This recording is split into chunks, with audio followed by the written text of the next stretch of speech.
I've been exploring new and different ways to share my content online, and it was not until recently that I started looking at that Facebook live stream feature. I discovered a few things that I want to share with you, and hopefully that will help you also use that feature. One of the things that came to mind when I was trying to set up my live stream is that I really don't want to broadcast from my personal page, from my personal profile on Facebook. I don't want people looking at my photos, my personal information. So one recommendation that I would make is that either use a profile that is sort of not your personal profile, perhaps a independent profile that you created just to use Facebook Live, or create a group on Facebook. Well, the downside of the group on Facebook is that you will have to invite people. And if you already have a following on your personal profile page, that's going to be a trick. You're going to have to make that choice. But the group would be a good way to keep information private, also to keep the number of people accessing your live stream to a select group that you trust and that you want to be watching your videos.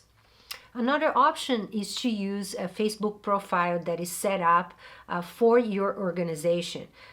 If you have access to that, that would be the recommendation, but really consider using, in a last resort, your personal profile on Facebook.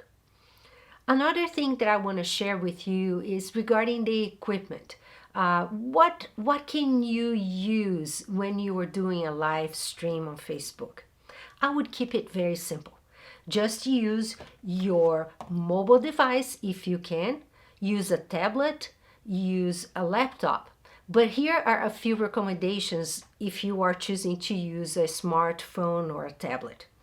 Remember to choose a very well lit environment because mobile devices perform poorly in low light. So if you're broadcasting from a room such as this, I am facing a window and I'm capturing the light that is coming from that window to make my video look better. So that's the first thing. The second thing is stay closer to your device because remember, audio will suffer if your device is too far away from you.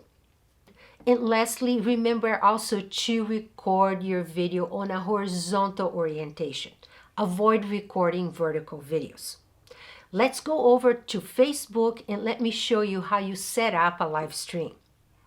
We talked about not using our personal profile page on a live stream. So what I did here is I went and I created a group. And if you wanted to do the same, you just follow the steps here to manage my groups. And once you are on this page, you can create a group. But remember, when you create a group, you're going to have to invite people to be part of that group in order for them to see your live stream. Once you're inside of your group page, it's really easy to go and start the live stream.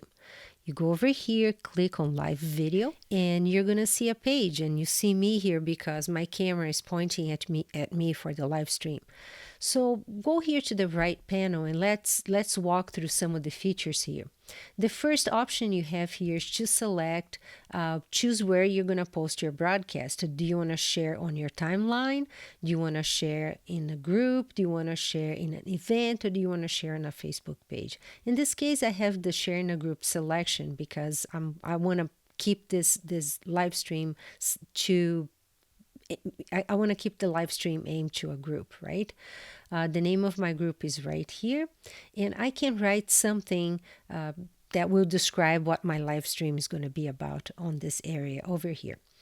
There are two things here that are going to be default. One is the camera. The camera is going to be the device camera that you're using. In this case, I'm using my laptop, so it's recognizing the camera that is coming from my laptop.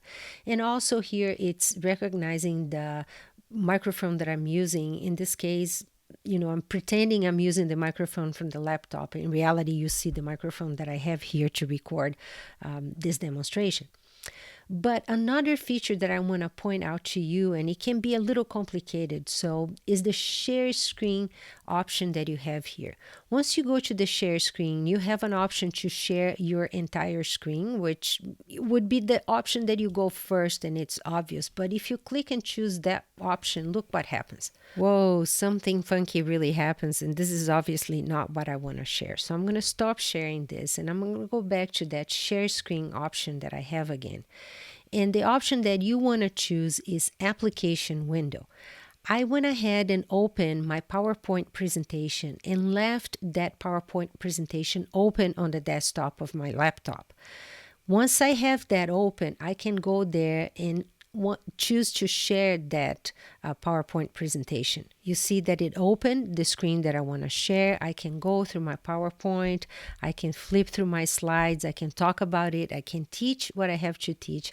And once I'm done, I can get out of here and stop sharing that screen. So another share screen option that you have over here is to share a web page from a browser that you're using. In this case, I'm going to share my EIT web page with my audience, and here it is. But I had that open before I started my live stream. Once I'm done sharing to my viewers what I meant and what I referred to, I can go and stop that sharing the screen, and I go back to the tab of the browser that I'm using to live stream my video. One last piece of advice, and I think it's a very important one. Up to this point, I had not looked at you. I had not looked at the camera and made eye contact with you. Well, this is a very, very important thing when you're doing a live stream. Most of us like to look at the computer like I've been doing up to this point, because obviously you have things that you want to click and share. And so you want to be able to look at what you're doing. Well, that's fair enough.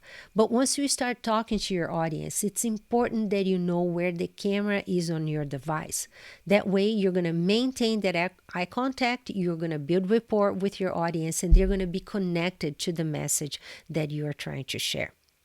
I hope this has been helpful. I hope you have enjoyed this demonstration. Please let me know how I can further help if there are any other questions or any other information that you want to know. Meanwhile, until next time, you stay safe.